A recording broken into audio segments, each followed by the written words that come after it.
दिल की दृष्टि से जब देखा है भैया, बेहोश होकर के जमीन पर गिर गई। ऐसा ही नहीं, हुई गई शिथिल सी सबई देह,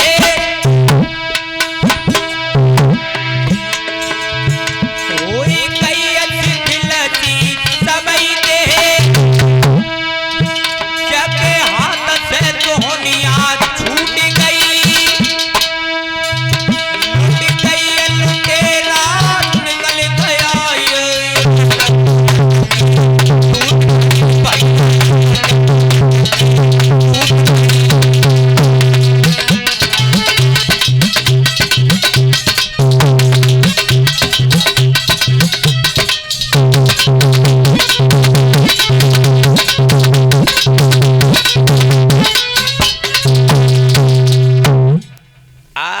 राधा ने दिव्य दृष्टि से मुरलीधर को देखा है, खरक में बेहोश होकर के गिर गई। और जब राधा खरक में बेहोश होकर के गिरी हैं, सब सखियां भागी और भाग करके सब सखियां मैया कीर्ति के पास में जाकर के पहुंची हैं और कीर्ति से जाकर के कहा है, माँ राधा को पता नहीं क्या हो गया, राधा खरक में बेहोश होकर के गिर पड़ी, क्या होगा मैया, क्या होगा। जैसी कीर्ति ने ये खबर सुनी है तो आज कीर्ति भागी और भाग करके जब खरक में पहुंची है, राधा के सर को अपनी गोद में रख लिया और फूट फूट करके रोने लगी, कहने लगी, बेटी ये क्या हुआ, ये क्या हुआ। राधा आंखें खोलो, मेरे घर में कोई दूसरी कन्या नहीं है राधा, तुम्हारे बगैर मैं मर जाऊंगी, जी नहीं पाऊंगी। राधा आंखें खोलो, लेकिन भैया राधा आंखें नहीं खोल रही है। अब राधा को गोद में लेकर के मैया कीर्ति फूट फूट करके रोती है। ऐसा ही नहीं, अरे ले राधा को गोद ओ कीर्ति बिलख बिलख रे जाई रे,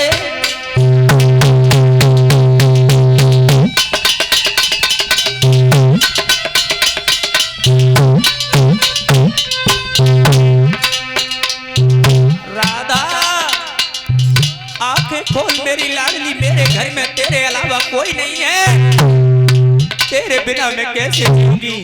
बेटी आंखें खोल। अरे ले राधा को बिलख बिलख रे,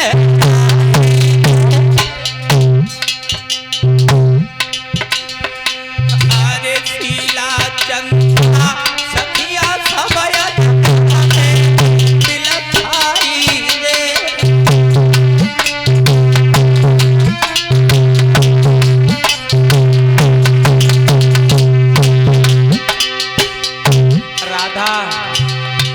खोलो। लेकिन भैया कीर्ति रो रही है, आरे बिन पत्नी को मेरे लली जबी छाया नहीं,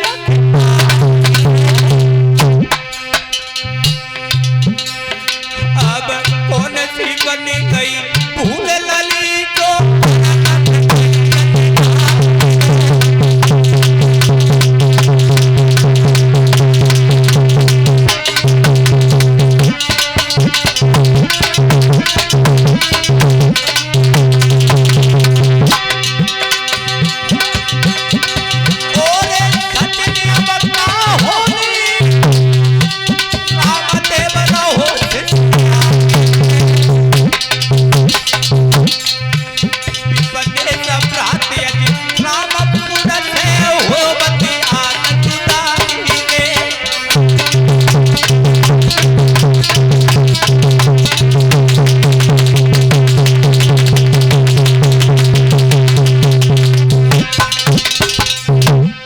कीर्ति रो रही है भैया। अब जब कीर्ति रोने के बाद में सखियों से कहा है कि आली चली जा, हमें ऐसा लगता है राधा को किसी सर्प ने खाया है, जा किसी वैद्य को बुला करके ला, किसी भगत को बुला करके ला। सब सखियां भागी, भाग के कोई वैद्य के पास में पहुंची, कोई डॉक्टर के पास में जाकर के पहुंची, कोई भगत को लेकर के आ रही है। लेकिन भैया जब डॉक्टर और भगत लोग आए हैं, अब क्या दशा है डॉक्टरों की और भगतों की। ऐसा ही नहीं, भगत लोग जो है ना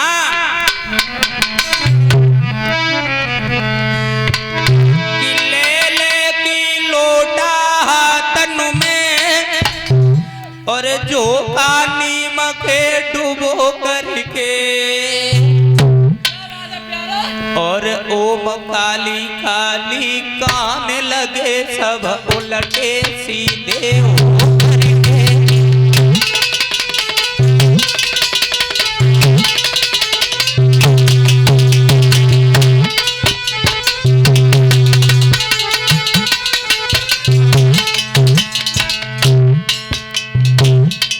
भगत लोग बड़ा बड़ा लंबे मंत्र पढ़ रहे हैं, लेकिन राधा भैया आंखें ना खोल रही। जब कोई भूत हो तब तो राधा आंखें खोले। सचिन क्या करना है डॉक्टरों की, चरण सिंह भ्राता की। अरे नाड़ी टटोली के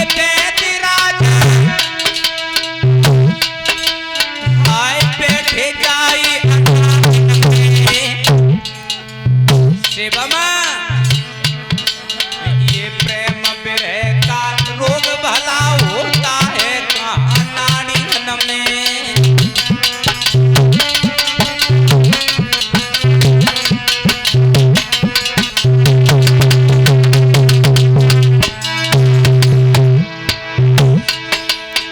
नाड़ी टटोली के बैठे राजा बैठे जाई अनाड़िन में।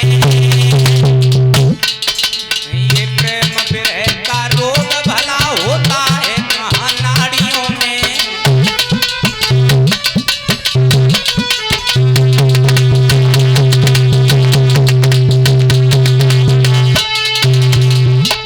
डॉक्टर लोग भी परेशान हो गए, भगत भी हैरान हो गए, लेकिन राधा ने आंखें ना खोली। अब कीर्ति बड़ा परेशान है, सोच रही है हमें ऐसा लगता है हमारी राधा अब सही नहीं होगी। एक ही बेटी थी घर में, वो भी परमात्मा तूने छीन ली। अब कैसे जीवन कटेगा, क्या होगा भैया। तब तक ललिता कहने लगी मैया अगर जिस सर्प ने राधा को खाया है उसको ही अगर पकड़ के लाया जाए तब तो राधा ठीक हो सकती हैं। तो कीर्ति कहने लगी ललिता तू बिल्कुल बावरी है। अरे जिस सर्प ने खाया होगा राधा को वो सर्प किसी बिल में जाकर के घुस गया होगा, भला तुझे कहाँ मिल जाएगा। तो ललिता कहने लगी मैया हम बस सर्प के अम्मा दत्ता को जाने, कुरमा खानदान को जाने, घर परिवार जाने। तो ललिता से कही का इतनी देर लगाई, जा भाग करके उसे लेकर के आ। आज ललिता भागी, भाग करके मैया यशोदा के पास में पहुंची और कहा माँ राधा को किसी सर्प ने खा लिया है। तो यशोदा कहने लगी यहाँ क्यों आई, क्या हो गया। ललिता कहने लगी मैया अगर तुम कन्हैया को भेज दो तो राधा सही हो जाएगी। यशोदा कहने लगी ये बिल्कुल पागल है, 1200 कन्हैया वो कहाँ जाने भक्ति करवो। अरे जाओ राधा बहुत सुंदर कन्या है, उसे जाकर के ठीक कराओ। ललिता कहने लगी मैया तुम 1200 कन्हैया जरूर है लेकिन गुणवारो बहुत है। माने गाय बछड़न के पीछे घूम घूम के बड़ा सुंदर सुंदर जड़ी बूटियां सीख ली हैं। माँ तू श्याम सुंदर को भेज दे। तब तक उधर से मुरलीधर घर से निकले, कहने लगे ललिता आज ऐसा हमें भी प्रतीत होता है कि जब हम किसी चीज तक चाहे देर तक देखते रहें तो उसमें से ऐसा लगता है कि 2 तीर से निकलते हैं वो मेरी आंखों के सामने आते हैं। और ऊपर को देखें ललिता तो लगता है बरसाऊ बादल हैं, ललता क्या बताएं, अब तो खुम सुदई समझदार हो। ललता कहाँ लगी, लला जब बीमारी को इलाज राधा के पास बहुत अच्छो है, अब मरीज का इलाज करेगा। चलो श्याम सुंदर को लेकर के राधा के पास में जब ललता पहुंची है तो श्याम सुंदर से पूछा है, लला कोई चीज की जरूरत तो ना है? तो जैसे ही कहा कि कोई चीज की जरूरत तो ना है, तो श्याम सुंदर कहने लगे, हमने कब भगतई करी हरी तो है ना, अब हम कहा जाने के भगतई में का चीज की जरूरत पड़ तो है। ललता पूछने लगी, लला बताओ चुपचाप कैसे बैठे हो, कोई चीज की जरूरत तो ना है? अब श्याम सुंदर कहते, कोई चीज की जरूरत तो ना है, कोई चीज की जरूरत तो ना है। ललता अरे एक लोटा में पानी भरवाए लाओ और एक नीम की लहरियां तोड़वाए ले और एक थरिया में चावल, हल्दी, थोड़े लौंग, बतासा सब रखवाए ले। भैया सब रखवाया गया। अब एक बात कही कन्हैया ने, देखो ललता हमारे मंत्र को जो सुनता है वो नेत्रों से हीन हो जाता है, कानों से हीन हो जाता है। हमें जो मंत्र पढ़ते देखता है वो आंखों से हीन हो जाता है, इसलिए सभी लोग तुम यहाँ से चले जाओ। ललता ने कही, चाहे हम आंखें फूट जाएं, चाहे कान बहरे हो जाएं, हम ना जाए यहाँ से। अब भैया भगवान कन्हैया ने मंत्र पढ़ना प्रारंभ किया और जैसे ही मंत्र पढ़ना प्रारंभ किया है, ओम काली काली दे दे काली प्याली चढ़ाऊं तो नीला गांठ उधर में होबे तापे मनाऊं तो, और कान में जाकर के जैसे ही आवाज लगाई है धीरे से, राधा सोई राधा ने झट आंखें खोल दी। अब जब राधा ने आंखें खोली तो मुरलीधर पूछने लगे, राधा कैसी हालत है? तो बोली कि प्रभु ने पूछा क्या हालत है, और राधा बोली तुम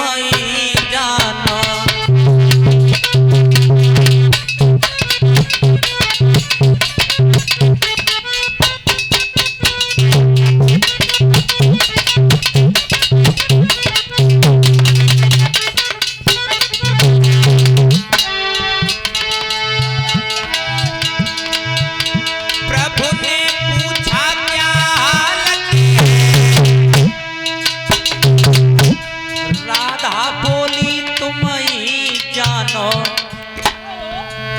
प्रभु ने पूछा इसका मतलब,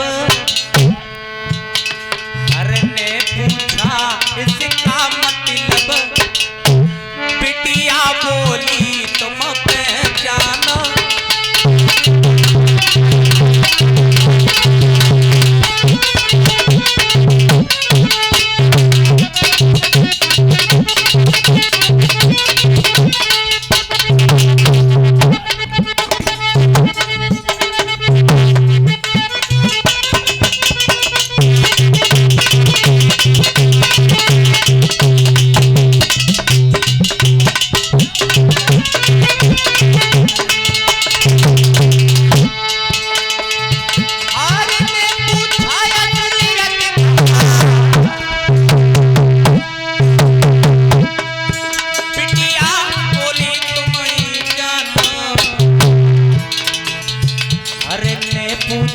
अब दर्द कहाँ सजना, हर ने पूछी अब दर्द कहाँ, बिटिया बोली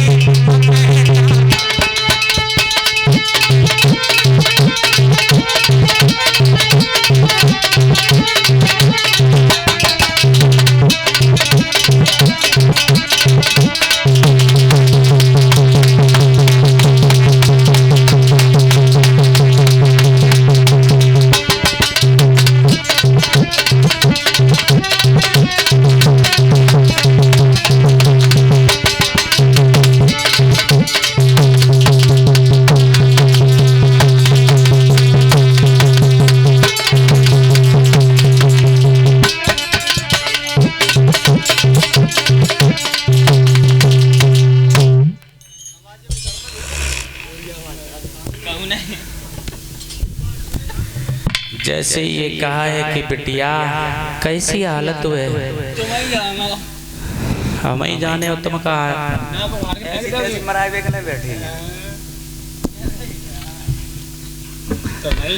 भैया। जब इस प्रकार से राधा सही हुई हैं तो व्यास के पुत्र श्री सुखदेव अभिमन्यु के पुत्र महाराज परीक्षित को समझाते हैं कि हे उत्तरानंदन परीक्षित, जब राधा सही हुई है तो भगवान ने राधा को वरदान दिया कि हे राधा, आज के बाद जो पद लक्ष्मी जी और सीता जी का रहा है, आज से वही पद तुम्हारा। और इतना वरदान देने के बाद भगवान वहां से अंतर ध्यान हो जाते हैं। अब आइए देखते इधर मथुरा की तरफ। जब भगवान श्याम सुंदर उस मथुरा में रह रहे हैं, एक दिन रहते रहते जब काफी समय व्यतीत हो गया है, मन में मनहीन है, बैठे हैं शांति से, एक दिन जब आंखों में अश्रु की धारा बह रही है और कह रहे हैं कि क्या हो गया ये, हमने गोपियों से ग्वाल वालों से परसों का वादा किया था, क्या दशा होती होगी मैया यशोदा की, क्या दशा होती होगी उन प्रेम की दीवानी हिरनियों की। परसों की कह कर के आए थे, बरसें बीत गई, क्या हो गया ये। श्याम सुंदर की आंखों से आंसू बह रहे हैं। तब तक उद्धव जी का आना हुआ और उद्धव जी ने कहा है कि श्याम सुंदर, जगत पिता होकर के सारे विश्व का कल्याण करने वाले तुम क्यों रो रहे हो। तो उद्धव जी से श्याम सुंदर ने कहा है, श्याम उद्धव, हम उस प्रेम की दीवानी राधा को परसों का वादा देकर के आए थे, लेकिन आज बरसें बीत गई, उद्धव क्या दशा होगी। लेकिन भैया यहाँ पे एक प्रश्न उठता है कि भगवान ने झूठ बोला है, तो आज का हर प्राणी कहता है जब भगवान झूठ बोलते हैं तो हम भी झूठ बोलेंगे। भगवान कभी झूठ नहीं बोले, और झूठ बोले तो अपने मतलब के लिए नहीं बोले, बोले तो दूसरे स्वार्थ के लिए बोले। अगर झूठ बोल करके नहीं जाते तो मामा कंस का उद्धार नहीं कर पाते। ठीक उसी प्रकार अगर झूठ बोलना है तो ऐसा बोलो जिससे किसी का हित हो जाए। अगर तुम्हारे झूठ बोलने से किसी की बहन बेटी का विवाह अच्छे घर में हो रहा है तो झूठ बोल दो, जाएगा। अगर किसी को फांसी हो रही है और तुम झूठ बोल